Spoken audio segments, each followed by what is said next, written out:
नमस्कार, आप देख रहे हैं सिटी सेंटर शो। मुंबई से मैं हूं पूजा भारद्वाज। जो शो की शुरुआत कर रहे हैं महाराष्ट्र के अमरावती की खबर से। उमेश कोल्हे, जिनकी निर्मम हत्या की गई थी, इस मामले में गिरफ्तार 7 आरोपियों को एनआईए की कोर्ट में पेश किया गया और अदालत ने इन्हें 15 जुलाई तक के लिए एनआईए की कस्टडी में भेज दिया है। वहीं अमरावती से जो निर्दलीय सांसद हैं नवनीत राणा और उनके पति रवि राणा, जो कि हनुमान चालीसा पाठ को लेकर सुर्खियों में रहे थे, उन्होंने आरोप लगाया कि अमरावती में जो ये हत्या हुई उमेश कोल्हे की, वो आतंकी साजिश थी, सीमा पार से तार उसके जुड़े हुए हैं, ऐसे आरोप लगे। लेकिन अब एनडीटीवी की पड़ताल में पता चला है कि जो राणा दंपत्ति हैं, उनके चुनाव प्रचार में इस हत्याकांड के मुख्य आरोपी को देखा गया। न सिर्फ इतना, बल्कि उनसे करीबी रिश्ते भी हैं। देखिए पूरी खबर। अमरावती में जाकिर कॉलोनी के तमेला ग्राउंड इलाके की सकरी गलियां। इलाके में जाते ही पिछड़ेपन और गरीबी का एहसास होता है। इन्हीं सकरी गलियों के आखिरी छोर पर रहता है इरफान खान। घर में 4 बच्चे हैं, बूढ़ी माँ और पत्नी। इरफान को अमरावती के केमिस्ट उमेश कोल्हे की हत्या का मास्टर माइंड बताया जा रहा है। कहा जा रहा है कि उसने ही हत्यारों को जुगाड़ा, उन्हें फंड और गाड़ी दी। अमरावती सांसद नवनीत राणा और उनके पति विधायक रवि राणा इसे हिंदुत्व पर हमला बता रहे हैं। कह रहे हैं इस पूरे मामले के तार पाकिस्तान से जुड़े हैं। ये जो आरोपी पकड़े गए, ये इनफ नहीं है। इसके पीछे पाकिस्तान से जो संगठन जुड़ी हुई है, जो अंतर्राष्ट्रीय लेवल पे कुछ संगठन ऐसे लोगों को फाइनेंस करती, उस संगठन के अंत तक एनआईए के माध्यम से कार्रवाई होना चाहिए। क्योंकि आज उदयपुर की जो घटना है और अमरावती की जो घटना है, वो देश के लिए पूरी आहत पूछी है। पूरा देश घबराया हुआ है और अमरावती में तो पूरा दहशत का माहौल है। विधायक और उनकी सांसद पत्नी इन दिनों हनुमान चालीसा पढ़कर सुर्खियों में हैं। पुलिस पर आरोप भी लगा चुके हैं कि उन्होंने जानबूझकर उमेश कोल्हे की हत्या की वजहों को सार्वजनिक नहीं किया। कहा अगर वो खत नहीं लिखते तो एनआईए जांच शुरू नहीं होती। लेकिन हमारी तफ्तीश में कुछ चौंकाने वाली बातें सामने आई। ये अमरावती के मास्टरमाइंड इरफान खान की फेसबुक वॉल है। 2019 में कई दफे वो नवनीत राणा की तारीफ के पोस्ट करता है। उनके पति के साथ तस्वीर भी पोस्ट करता है। इलाके के लोग और उसके दोस्त कहते हैं कि पिछले चुनाव में इरफान ने राणा परिवार के लिए खूब काम किया। पहले जब भाभी खड़े हुए थे, जो नवनीत राणा जी की वाइफ, तो उनके लिए तो उन्होंने बहुत काम करे थे। सबके लिए उनका तो चक्रा बहुत हो रहे थे। भाभी के पूरे मोहल्ले में हर जगह घूम रहे थे। इरफान भाई ने उनके लिए सबसे ज्यादा मेहनत करे और वो चुन के आए तो हमको भूल ही गए बाद में। पानी से खड़े हुए थे उनके घर वाले, तो उनके लिए उन्होंने बहुत वोट लाए थे। हालांकि सांसद कह रही हैं वो इरफान को नहीं जानती और कोई भी शख्स चाहे किसी का समर्थक भी क्यों ना हो, उसे बख्शा नहीं जाना चाहिए। क्राइम करने वाला किसी भी व्यक्ति के साथ जुड़ा है, वो क्रिमिनल है। तो इरफान वगैरह को आप लोग बिल्कुल नहीं जानते? कोई चुनाव प्रचार में कभी मिले? सर, मैं आपको इतना जरूर बता सकती हूँ कि वो मेरे कार्यकर्ता नहीं है।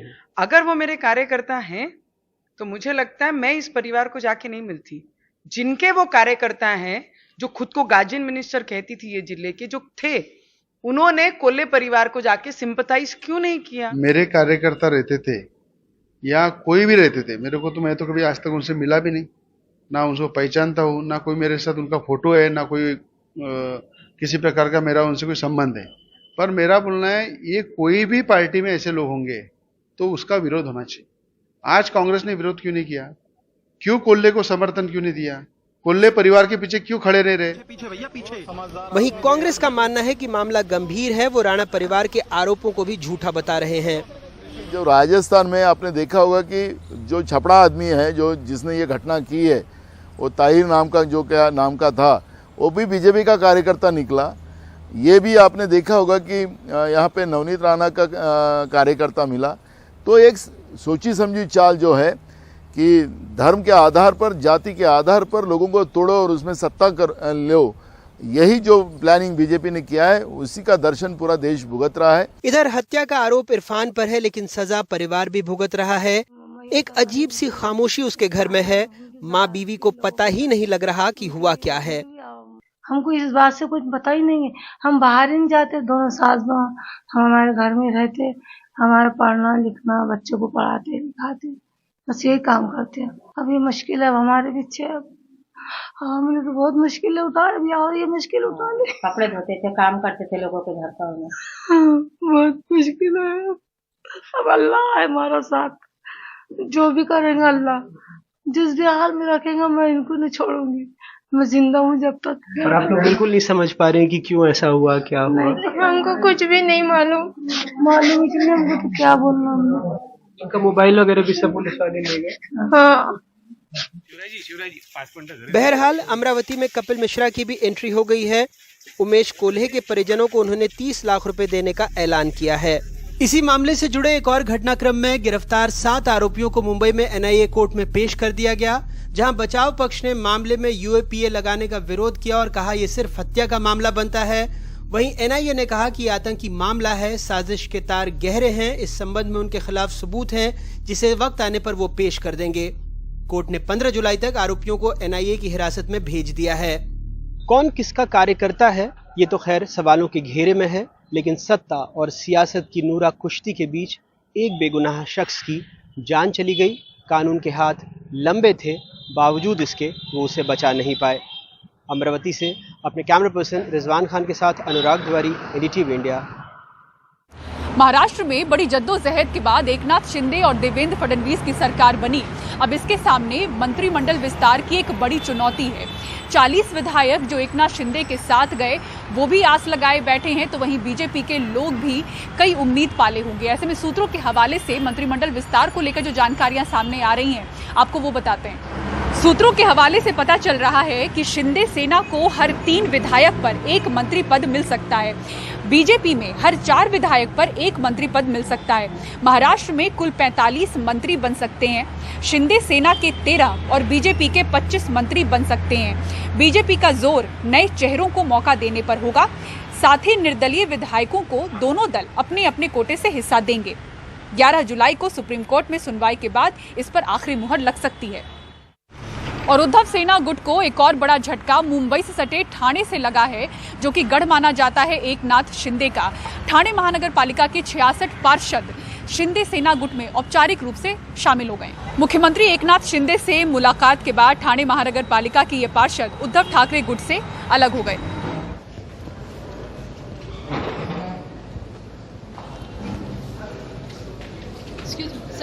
और महाराष्ट्र कांग्रेस अध्यक्ष नाना पटोले ने एनडीटीवी से खास बातचीत करते हुए कहा है कि अगर गठबंधन मुमकिन नहीं हुआ तो कांग्रेस अकेले भी बीएमसी चुनाव लड़ सकती है। इसी के साथ ही क्रॉस वोटिंग करने वाले और विश्वास मत में शामिल नहीं होने वाले नेताओं पर कार्रवाई की भी उन्होंने बात कही। मुंबई और ठाणे बार बार इसलिए पूछ रहा हूं कि ये काफी इंपॉर्टेंट और जल्दी ही यहाँ जो है नगर पालिका के चुनाव होने वाले। नहीं, हम लोग हमारा ऑलरेडी वहाँ कई साल ठाणे में और मुंबई में भी कांग्रेस के मेयर रहे हैं, तो मुझे लगता है कि कांग्रेस के लिए बड़ी दिक्कत का इशू नहीं है। वहाँ पर भी हम लड़ाई जीतेंगे। अगर जब अलायंस का जब पिक्चर वहाँ लोकल लेवल पर डिसाइड नहीं होगा तो अकेले भरोसे भी हम वहाँ चुनाव जीतकर हम लोगों को जीतने का मौका है। जो 11 विधायक वोटिंग में शामिल नहीं हुए उन पे क्या कार्रवाई की जाएगी? देखो, हाईकमांड इस विषय पे बहुत सीरियस है और डिसिप्लिन एक्शन के मूड में है और जल्दी कार्रवाई करने की भूमिका उनकी है, ऐसा उनके बोलने के आधार पर मुझे ध्यान आया है। तो इतनी देरी क्यों हो रही है और इन विधायकों ने क्या कहा कि वो क्यों नहीं आ पाए कॉन्फिडेंस वोट में? क्या दलील थी उनकी? नहीं, वो इशू नहीं है। वो क्रॉस वोटिंग का जो प्रॉब्लम हुआ था उसके बारे में ज़्यादा सीरियस है और ये सब चीज़ें हैं कि वो डिसिप्लिन एक्शन में आती है और उसके बारे में हाईकमांड सीरियस है। डॉक्यूमेंट्री काली के पोस्टर को लेकर जो विवाद है वो बढ़ता ही जा रहा है। महुआ मोइत्रा के बयान के बाद ये राजनीतिक रंग पूरी तरह से ले चुका है। उनके खिलाफ उत्तर प्रदेश, मध्य प्रदेश, पश्चिम बंगाल में एफआईआर दर्ज हो चुके हैं। लेकिन एनडीटीवी से बात करते हुए महुआ मोइत्रा ने साफ कर दिया है कि न सिर्फ अपने बयान पर वो कायम है, बल्कि अगर बीजेपी चाहती है तो उन्हें गलत साबित करके दिखाए। इधर बीजेपी के नेता नलिन कोहली ने साफ कहा है कि कुछ लोग अभिव्यक्ति की आज़ादी के मौलिक अधिकार की बात तो करते हैं, लेकिन मौलिक कर्तव्य भूल जाते हैं। I'm a Kali worshipper. I'm a devotee of Shakti, and this is the way she's been worshipped for thousands of years. I challenge the BJP anywhere in Bengal or anywhere in India to prove me wrong, to prove that anything that I've said is wrong. They filed FIRs, and in Bengal, in every PS that they filed an FIR, within 5 kilometers of that police station, there will be a Kali temple where Ma Kali will be worshipped in the manner that I have said. In Madhya Pradesh, in Bhopal, the chief minister said that apparently, he's filed an FIR. I asked him to move 200 kilometers from Bhopal to Ujjain, where the Kal Bhairav temple is, where the goddess is offered alcohol every single day. I asked him, and I asked the government in Madhya Pradesh, the BJP government, to place on affidavit in the Jabalpur High Court that this does not happen. I will take back my words. ये बहुत दुर्भाग्यपूर्ण है कि कुछ लोग अपने मौलिक अधिकार, फंडामेंटल राइट्स की बात करते हैं कि वो अपने बात स्वतंत्र रूप से रख सकते हैं, लेकिन साथ साथ भूल जाते हैं और नजरअंदाज करते हैं अनुच्छेद 51A जो मौलिक कर्तव्य, फंडामेंटल ड्यूटीज की बात करती है और स्पष्ट रूप से हर हमारे नागरिक के ऊपर यह भी है कि they should promote harmony and brotherhood, कि भाईचारा को ना भूले और उसको भाईचारा को बढ़ाएं। और इस प्रकार के वाक्य करके या ट्वीट्स करके लोग जो है कहीं ना कहीं समाज में भाईचारा को क्षति पहुंचा सकते हैं। तो उनको अपने मौलिक अधिकारों के साथ अपने मौलिक कर्तव्यों को नहीं भूलना चाहिए और ये हर नागरिक को याद रखना पड़ेगा जब वो अपने मौलिक अधिकार और स्वतंत्रता बोलने की बात को उठाते हैं। ये स्वाभाविक रूप से देखो, ये वही एक विचार है, ऐसे ही नाना करते हैं और फिर वहीं पास में बुला लेते हैं। ये सब वही एक जगह से निकली हुई बात है, कैसे हमारी आस्था को खंडित करें, क्योंकि वो जानते हैं कि हिंदुस्तान के अंदर ये धर्म एक ऐसी चीज है, इससे सब जुड़े हुए हैं कहीं ना कहीं। इसलिए इनके देवी देवताओं को छोटा करके दिखाते जाओ, दूसरे के देवी देवताओं को बड़ा करके दिखाते जाओ, एक समय ऐसा आएगा कि ये इनकी आस्थाएं ही खंडित हो जाएंगी। क्या वजह लगता है? यही सिर्फ देश को तोड़ने की साजिश, टुकड़े टुकड़े गैंग। নেগেটিভ ব্যাপারটা নিয়ে কোথাও একটা কাজ করতে গেলে ভুলভ্রান্তি হতেই পারে।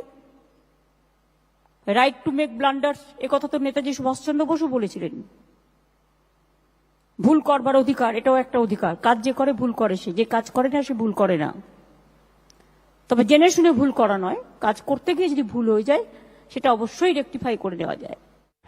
बढ़ते आगे और बात कर्नाटक की करते हैं, जहां कुछ युवा एक लड़की के साथ छेड़छाड़ के मामले में आपस में भिड़ गए। इसके बाद इसे सांप्रदायिक रंग देने की कोशिश की गई और इसके बाद कहां-कहां स्कूल कॉलेज बंद रहे, धारा 144 लगाई गई और पुलिस की मुस्तैदी बढ़ी है। आपको इस रिपोर्ट में विस्तार से बताते हैं।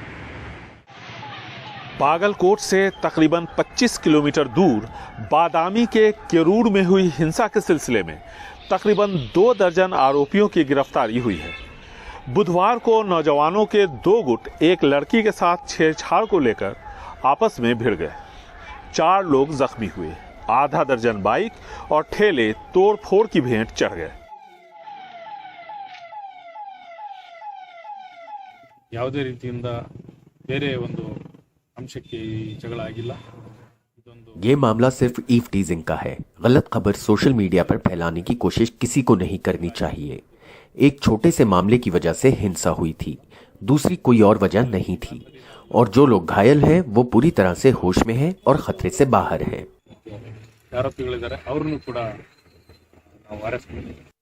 पुलिस ने इस मामले में 4 FIR दर्ज की है।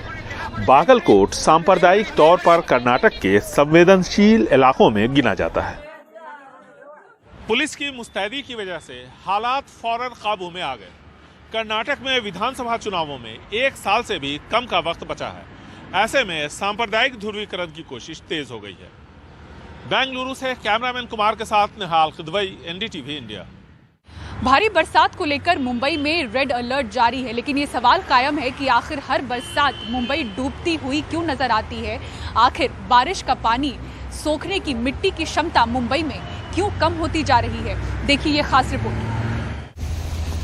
हर साल मुंबई बरसात में यूं डूबी हुई क्यों दिखती है। जुलाई के पहले 6 दिनों में ही इस महीने होने वाली औसत बारिश की 70% वर्षा हो चुकी है। 60 से 70 मिलीमीटर तक की बारिश मुंबई की व्यवस्था झेल लेती है। 100 के करीब या इससे ऊपर शहर तैरता हुआ नजर आता है। आखिर इसके कारण क्या हैं? बारिश के पानी को प्रभावी ढंग से समंदर में बहाने के लिए नालों का जो नेटवर्क है, जो ड्रेनेज सिस्टम है मुंबई का, वो 140 साल पुराना है, जिसे अंग्रेजों ने डिजाइन किया था। लेकिन तब हरियाली हुआ करती थी और अब देखें तो शहरीकरण जिस तरह से बढ़ा है, निर्माण कार्य जिस तरह से बढ़ा है, हर साल सैकड़ों टन कचरा जो है नालों में जमा होता है, जिसकी वजह से ये पंचर हो चुका है, ये खराब हो चुका है। 2019 के CAG रिपोर्ट में भी ये बात कही गई है। अब ऐसे में सिर्फ ऊपरी मरम्मत से इन नालों का कुछ नहीं होने वाला, इसे बदलने की ज़रूरत है। इसी के साथ एक स्टडी भी अपने आप में समझनी बहुत ज़रूरी है, जिसमें कहा गया है कि मुंबई शहर औसतन सालाना 2 मिलीमीटर की दर से डूबती जा रही है। During high tide, flood होता है Mumbai. It is natural because Mumbai is low-lying island. अभी उसको फ्लडिंग से बचाने के लिए we have to allow water to go out to sea. वो लोग जाके मट्टी डाल रहे समुद्र में और कोस्टल रोड बना रहे. तो कोस्टल रोड स्टिल्ट पे भी बना सकता था. समुद्र में मट्टी डालने का क्या जरूरत है? वो पानी कुछ दूसरा जगह पे जाएगा. तो entire development plan in Mumbai is design to aggravate flooding. 1 तारीख से लेकर के 7 तारीख के बीच में 5 बार मुंबई को 3 डिजिट रेनफॉल मिली है, जो बहुत ही ज़्यादा बारिश है और इसके कारण ये सारी जो मुसीबतें हैं वो देखने को मिल रही हैं. और ऊपर से जल स्तर भी समुद्र का धीरे धीरे बढ़ रहा है, जो फिलहाल इतना ज़्यादा खतरा नहीं है, लेकिन अगले 10-20 सालों में हमें उम्मीद है कि जब समुद्र का स्तर कम से कम 1 फुट तक बढ़ जाएगा या 8-9 इंच बढ़ जाएगा, तो लो लाइंग एरियाज में और ज़्यादा दिक्कत का सामना करना पड़ेगा. वहीं बड़े पैमाने पर लगातार निर्माण मुंबई के जल भराव के संकट का एक प्राथमिक कारण है. भूमि में बदलाव के कारण पानी सोखने की जमीन की प्राकृतिक क्षमता कम हुई है. कंस्ट्रक्शन जो देखेंगे आप, गवर्नमेंट का कंस्ट्रक्शन ही सबसे बड़ा धोखा है. Let me explain. जो फ्लड का पानी रोकने के लिए, मुंबई आइलैंड होने की वजह से एक टापू है, तो जहाँ पानी समंदर का अंदर आता है, तो जब तक लो टाइड नहीं होता पानी निकल नहीं पाता. तो उस वक्त तक पकड़ के रखने के लिए जगह होना चाहिए. वो जगहों के ऊपर इन्होंने एक तो नदियों के ऊपर सारे बड़े बड़े दीवार बना दिए, तो जो ज़मीन का पानी वो जा नहीं पाता है, तो लॉगिंग हो जाता है वहाँ पे जहाँ पे भी है. दूसरा है कि जो रिवर के बगल में ही आप देखें तो पूरा झोपड़पट्टी जो स्लम्स है बन चुके हैं. फॉर एग्जांपल आप अकोला जाइए, वहाँ तो मीठी नदी के अंदर तक पहुँच गए वो स्लम्स. उनको निकालने का ऑर्डर भी है, उनको दूसरी जगह बसाने का ऑर्डर है, लेकिन वो हो नहीं पा रहा है. मुंबई की नदियों में शामिल ये मीठी नदी हर मॉनसून पहले डराया करती थी, क्योंकि यहाँ पर ये कचरे से भरी हुई नजर आती थी. हालांकि बीते कुछ सालों में इसे साफ किया गया, इसे चौड़ा भी किया गया, लेकिन इसके आसपास अगर आप देखें जो अवैध निर्माण है इसे नहीं हटाया गया है. ऐसे में नदियों के पास वेटलैंड यानी कि दलदली भूमि की जो जरूरत होती है उसके न होने से हर बारिश मुंबई में जो खतरे की तलवार है वो लटकती रहती है. मुंबई के बीकेसी से कैमरा पर्सन राजेंद्र दयालकर के साथ पूजा भारद्वाज, एनडीटीवी इंडिया. और कौन बनी पंजाब के मुख्यमंत्री भगवंत मान की दुल्हनिया? पूरी खबर एक ब्रेक के बाद. बने रहिए सिटी सेंटर शो के साथ.